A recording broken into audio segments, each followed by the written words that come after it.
So what are we doing? Usually we turn the camera the other way, but we're in a garage.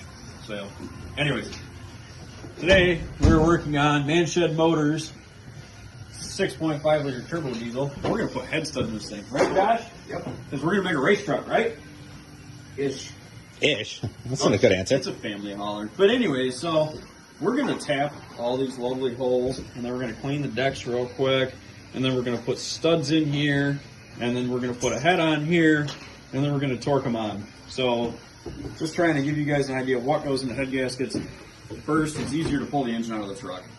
Everybody says you can do it in the truck. Yeah, you can, but it is a pain in the neck, and then you end up half in the engine bay, half under the truck. And if you're 6'1" like I am, you're not going to fit too good. So pull it out, put it on a stand. Yeah, it's 4 extra bolts basically to do that. Worth it. First, we're going to talk about cleaning decks. As you can see, Josh has already freshened these up some. I'll knock the surface rust off. Basically, just use a green Scotch-Brite pad and some elbow grease. Rub what you got on off. Yes, rub it off. Rub it good. Get rid of all that goop. So nice and clean decks. Get them scrubbed down. The next thing you gotta do is tap all the holes, because the original head bolts have Teflon on them.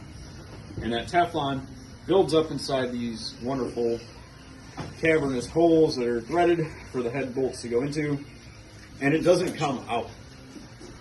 It doesn't come out when you pull the original bolts. So you have to run a tap down, clear them out, and that way when you put the studs in, you want to run the studs down by hand. You don't want to crank on them. You don't want to reef them if you don't have to. So we'll go that route. And so I'll get this side tapped. We'll work on getting the studs pulled out. The next thing we're going to talk about is cleaning studs. So they need to be spotless, because ARP sends them with a rust inhibitor on them. We'll clean them. We'll show you guys how to do that. So I'm going to get to tapping, and we'll be right back. So all the holes are tapped along this deck.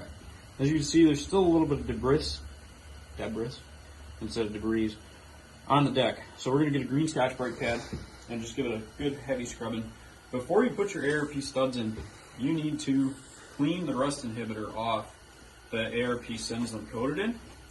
So I sprayed this with a little bit of brake clean, clean them up, and as you can see, when I rub my hand, I don't get the black like I have up here coating from the rust inhibitor on.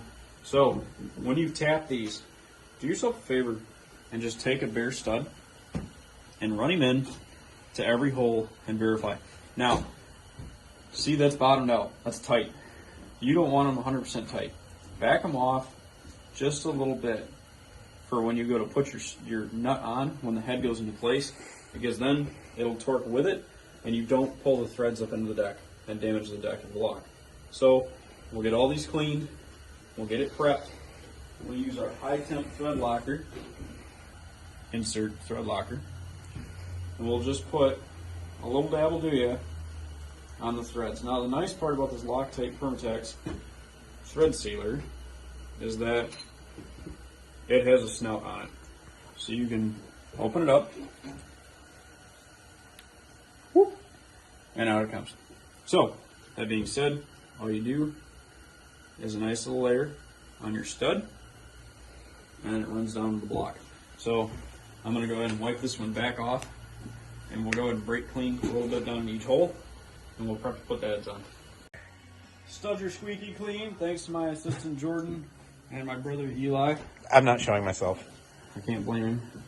I break cameras faster than he does. Okay, so you put your dab, a little dab will do ya. Have your Permatex thread sealer on. Thread this beast down in there. Alright, that's as tight as it gets. So I back it off a little bit here. So I'll go and check these real quick.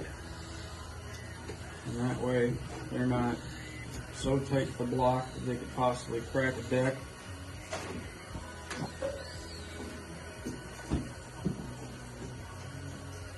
Alright, so what I'll go ahead and do next is grab me a paper towel and just clean around all these studs.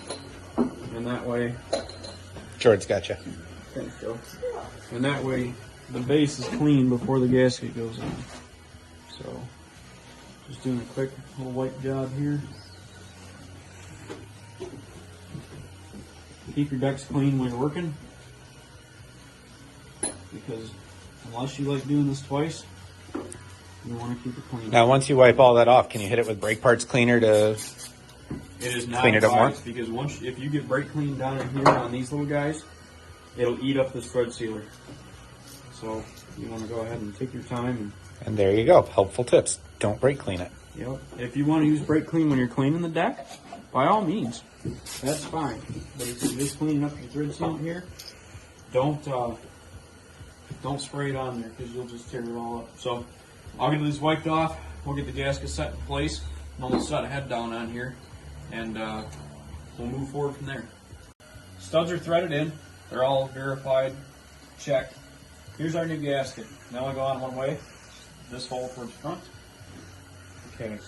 Now, as you can see here, you just want to slide these over a little bit. Do not force them, because you will tear your brand new model gaskets and you will cry all the way to the bank. Okay. So, most of these have already started to slide. So what I'm going to do now that I've got most of these moving is I'm going to grab the cylinder head from over here. Yeah. And Josh is going to tell me which one goes to the front. This one.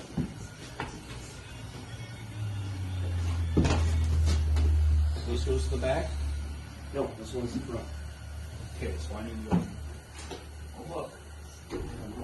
So, we'll grab a head, and then we'll put it on. I'll be right back in a second. Josh, you want to grab this on the head? Yep. So what I'm going to do is hold on to him, and I'm going to grab this one. Put our fingers in here and in here. Go up with me. Line up on the studs with me. Okay. Now, very gently, let the head down. Okay.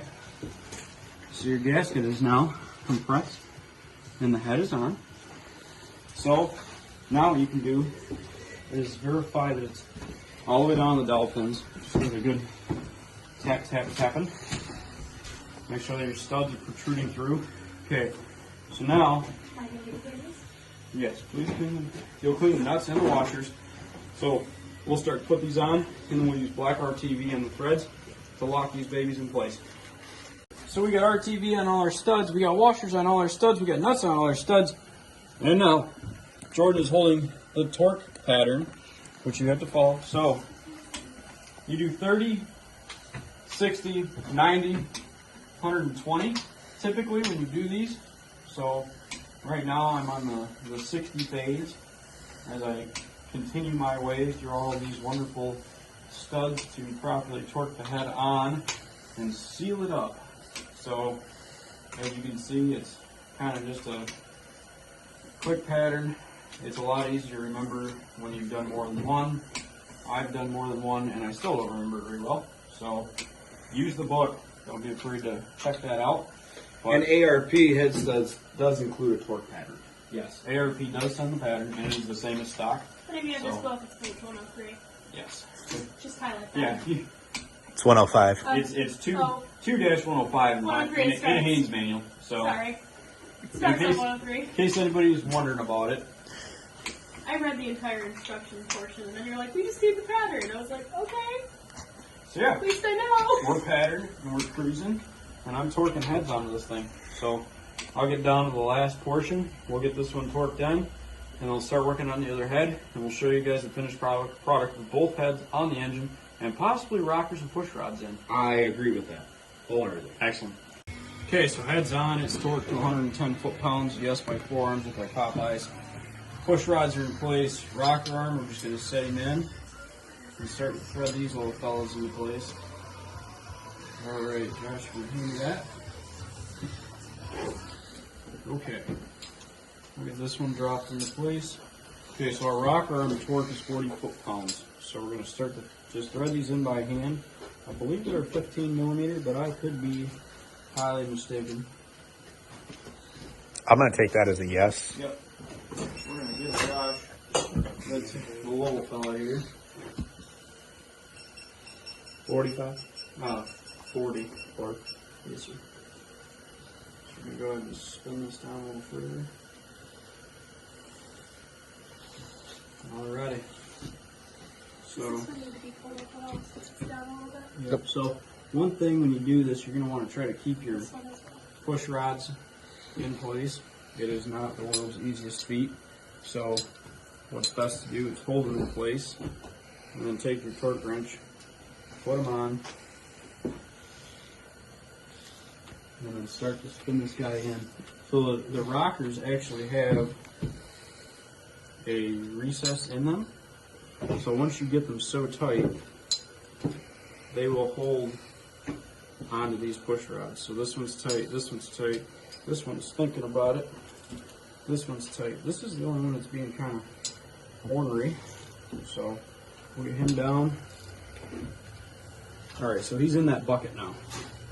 I don't know, Eli, if you want to try to show, these push rods have little nipples, indents, and that's what we are aiming for. So, alright, that one's getting a little pretty snug.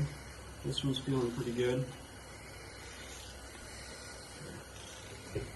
30 foot now. Alright, 1, 2,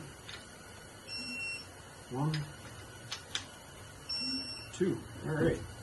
Do the same thing. Third burst, same as first. It's fine.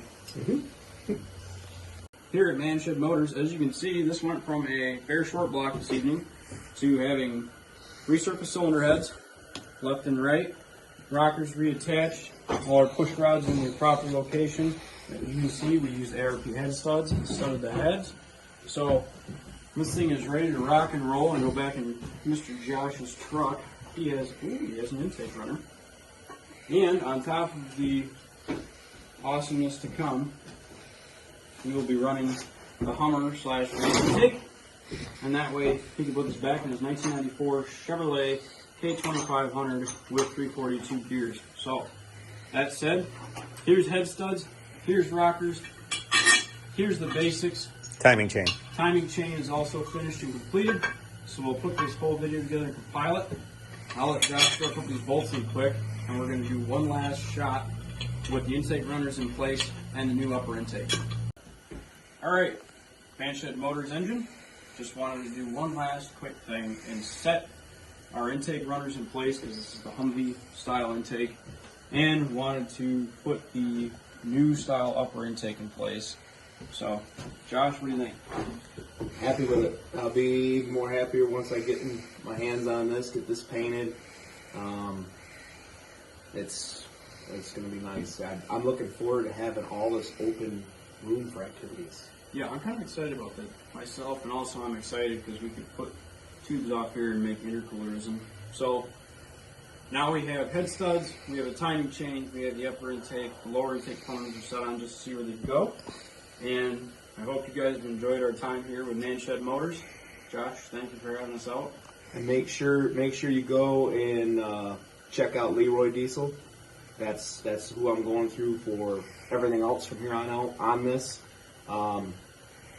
PT wiring solutions, hot wire solutions, or hot wire innovations. Yeah, hot wire innovations. Yep, they make a whole new injection pump wiring harness for $195 shipped to you. They're on eBay. I'm working with the guy right now on getting that set up, and they're supposed to handle the heat a lot better than the stock ones. The stock ones just get so brittle and they start having problems. But accessibility is not going to be an issue now. Yep, so we did Josh's. I'll be doing my truck here soon. Since the blue truck, we found the head gaskets leaked when I bought it. It looks like they have finally popped after I cold started it the other morning. So I'll be doing the same thing, head studs again on another motor. And we'll catch up and keep up with Manshed Motors here and work on his red truck and work on my blue truck.